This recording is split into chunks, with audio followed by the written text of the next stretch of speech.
mais criativo? Você é artista, artesão, realiza algum trabalho criativo de forma geral, mas pensa que esse é um talento natural que talvez você não tenha? E se eu te contasse que a criatividade não vem de nascença, não é original de fábrica? Fica então comigo nesse vídeo que eu vou te falar como exercitar essa habilidade e se tornar criativo como artista.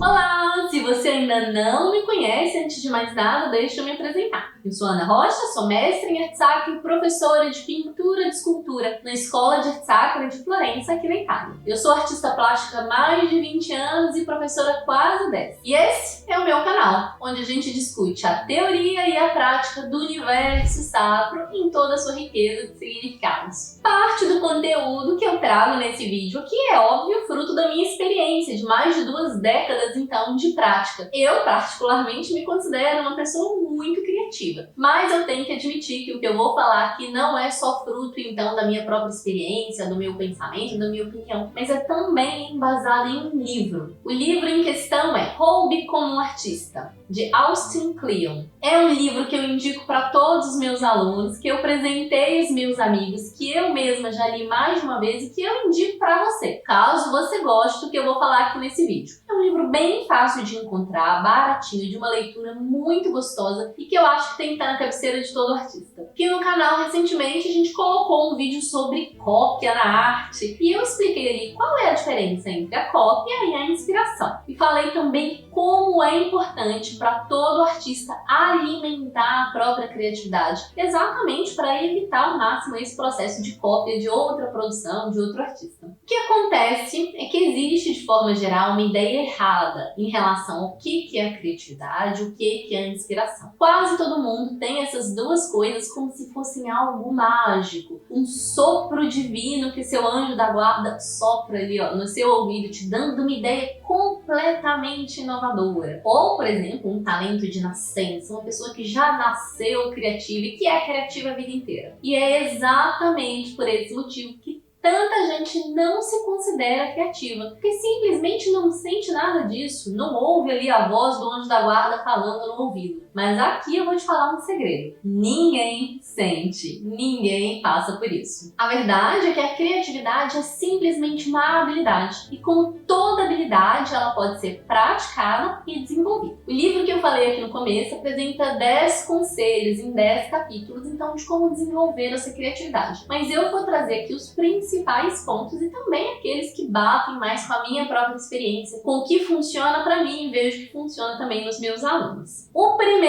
deles é exatamente a influência da diversidade. No vídeo lá da cópia eu falei, alimente a sua criatividade com um prato muito colorido. E é exatamente sobre isso que a gente está falando aqui. É extremamente necessário absorver influências de diversas fontes. Essa diversidade de inspiração pode enriquecer completamente o resultado final do seu trabalho. E aqui eu vou te dar um exemplo, no meu caso, na arte sacra. É claro que para ser criativa eu também busco inspirações ao meu redor, mas eu não busco inspirações simplesmente em outros perfis, outros artistas que simplesmente produzem arte sacra. Se eu fizesse isso, eu teria um grande risco de cair na cópia. E aí, como eu, Ana, faço? Eu sigo, por exemplo, empresas que produzem tecidos para estofados. Eu sigo, por exemplo, empresas que vendem véus, que vendem rendas, ou que vendem, por exemplo, paramentos, roupas litúrgicas, porque todas essas me servem de inspirações quando eu vou pintar as roupas dos meus próprios cintos. Eu sigo, por exemplo, ilustradores botânicos, porque aquilo vai ter uma relação direta com os meus florais. Eu sigo, por exemplo, perfis que mostram ali aquelas renas, aquelas tatuagens de rena indiana nas mãos, etc. Porque aquilo me serve de ideia, de inspiração, às vezes, quando eu faço um rastilho. Então, às vezes, sigo pessoas que pintam aqueles bebês reborns, eu já falei sobre isso aqui, aquela boneca que parece um bebê recém-nascido. Porque várias vezes eu vejo ali formas, técnicas de pintura que eu posso aplicar à minha encarnação. Eu observo cores que eu gosto ao meu redor o tempo todo. Casas, objetos, roupas. Eu já tirei foto de uma mulher na rua porque o casaco que ela estava vestindo era exatamente o tom que eu precisava para pintar uma Nossa Senhora. Ela inclusive me perguntou isso.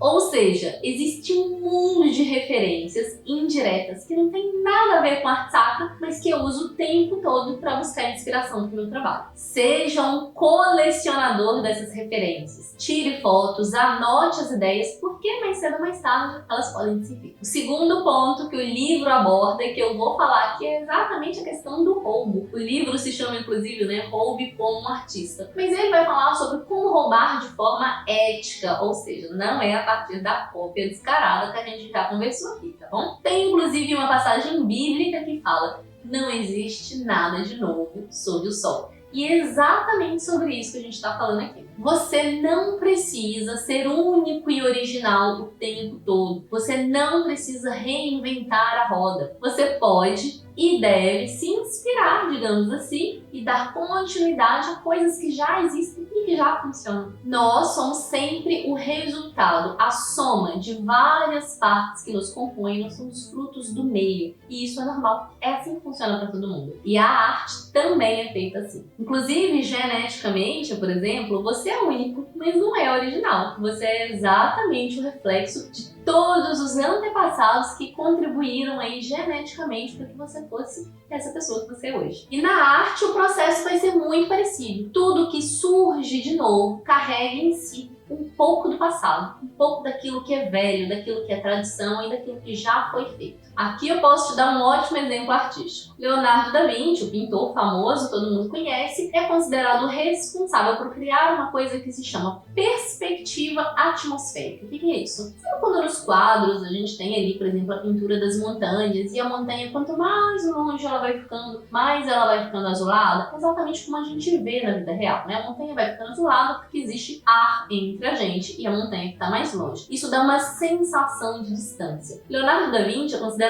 genial por ter inventado, criado isso na pintura. Mas lá no tempo das cavernas, alguém em algum momento decidiu, por exemplo, colocar os animais de forma que o animal que está mais distante fosse simplesmente representado menor. É claro que a gente está falando aqui de um desenvolvimento técnico incomparável com Leonardo da Vinci, mas já foi uma primeira ideia que aconteceu antes. A genialidade de Leonardo da Vinci, assim como de vários outros artistas, é exatamente observar aquilo que já foi feito e melhorar, aprimorar, reinventar. Essa que é a criatividade, não é o original pela primeira vez partindo do zero. E se você já sabe que você é a soma de tudo aquilo que te cerca, esteja atento às suas influências, ok? Vá a museus, leia livros, exatamente porque, direta ou indiretamente, tudo isso vai influenciar no seu processo artístico e na sua criatividade. A gente também já falou aqui no canal, lá no vídeo sobre cópia, que copiar é normal no processo de aprendizagem, mas não se limite simplesmente a copiar o produto, como alguém faz algo, o que alguém faz. Copie, sobretudo, a forma como o artista pensa. Como aquele artista que você gosta, que você se inspira, como que ele se inspira, como que ele estuda, como que ele cria, qual é o processo que ele faz por detrás exatamente daquele produto que você gostou e você está querendo copiar. Copie isso. E aqui, nesse ponto, o livro traz uma ideia que eu particularmente acho muito engraçada, que é: finja até se tornar. Ou seja, no caso de um artista, como você acha que um artista de sucesso se comporta? Comece a se comportar como ele, mesmo que você ainda não seja um artista, mesmo que você ainda não se considere de sucesso. Geralmente a gente tem a ideia que o artista é uma pessoa que vai ao museu, vai em exposições, tem referências em livros. Comece a se comportar dessa forma, mesmo que ainda não seja natural de você. Mais cedo ou mais tarde isso vai se transformar em um hábito. Quando você parar pra ver, você já se transformou naquele artista que você fingiu ser lá atrás. Então, assuma a postura daquilo que você quer se tornar. Esse é um bom conselho. Outro conselho que o livro traz e que na minha experiência eu sou completamente de acordo é: faça a arte que você gosta, que você aprecia, aquilo que você quer ver no mundo, que você acredita que transforma o mundo ao seu redor, que toca você e as pessoas, porque é o prazer que vai te impulsionar a continuar produzindo. Falando ainda sobre prazer, um conselho que é do livro e que também é meu é: use as suas mãos. Na era digital, atualmente, a gente é muito passivo. A gente tá ali só assistindo, reagindo, passando com o dedinho assim, com a tela o tempo todo na mão. Isso não funciona. Faz parte da natureza criativa do artista usar as mãos. Geralmente, inclusive, é uma coisa que todo artista, todo criativo fala, é que não consegue parar quieto, né? Sempre que tá fazendo alguma coisa ali com a mão. Por que isso acontece? Porque o movimento, o trabalho, ele impulsiona mais movimento e ele impulsiona mais criação. Isso acontece para todo mundo. Tem, inclusive, hobbies e projetos paralelos. Por exemplo, você pinta, esculpe, faz policromia, não sei o que você faz como atividade, mas você pode ter outras coisas manuais paralelas. Você pode aprender a costurar, você pode aprender a bordar, você pode aprender a fazer uma aquarela, você pode fazer jardinagem, você pode cozinhar. Porque esse movimento contínuo com as mãos é um momento no qual você se desliga ali da sua atividade principal, mas você continua criativo. Isso é exatamente o que a gente chama de ócio criativo. Boas ideias surgem quando você está se movimentando ali, criando, mesmo que não seja, então, o seu objeto principal. Por fim, o temido bloqueio criativo versus o processo criativo. O que é o bloqueio criativo? O bloqueio criativo não é nunca sobre a sua incapacidade real de fazer alguma coisa, mas é sobre o medo que você tem de frente àquela situação. E só existe um conselho para desbloquear aquilo ali. Comece. Eu sei que começar, às vezes, é exatamente o que mais dói. É aquele primeiro pulo na água fria ali que a gente tem medo realmente de dar. Mas quando você realmente começa, surge realmente aquele movimento. E eu já falei aqui que o trabalho, o movimento te impulsiona a continuar. E aí o bloqueio vai embora. Então, produza muito. Não espere ter uma ideia genial. Quando eu tiver uma ideia genial aqui, eu vou pintar um quadro. Aqui como acontece? Geralmente você tem ali 10, 100, 1000 produções e de vez em quando surge realmente uma ideia genial. Mas essa ideia é sempre proporcional ao quanto você produz. Quanto mais você produzir, mais probabilidade que você vai ter de ter realmente ideias geniais, ideias criativas, inovadoras. E todas aquelas outras ideias que não foram geniais, originais, criativas, inovadoras, tá tudo bem. Elas são parte do processo criativo, elas devem acontecer. E aí você precisa aqui aprender a apreciar não só o resultado final do seu trabalho, mas também esse próprio processo criativo em si. Larga a mão desse perfeccionismo que tá te bloqueando para todo sempre. O caminho é muito simples. Produza, observe e aprenda. Produziu algo, observe aquilo que você acabou de fazer. O que você gostou? O que você não gostou? O que você vai repetir nas próximas vezes? O que você não vai repetir mais? O que você vai mudar ligeiramente? Isso é a observação. E isso também é um aprendizado. No próximo, você faz de novo.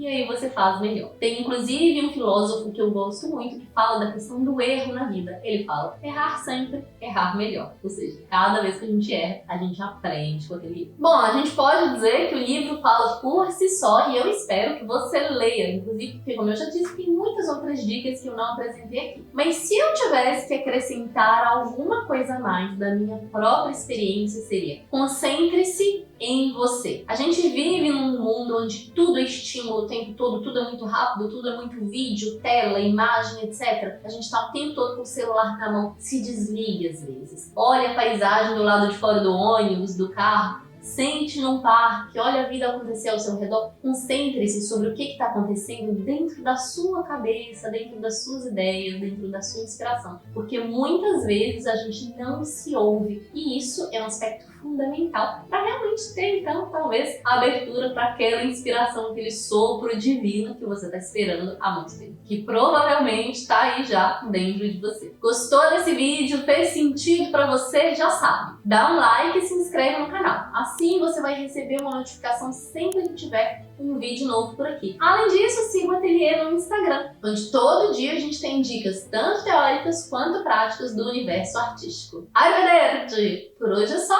e até o próximo vídeo.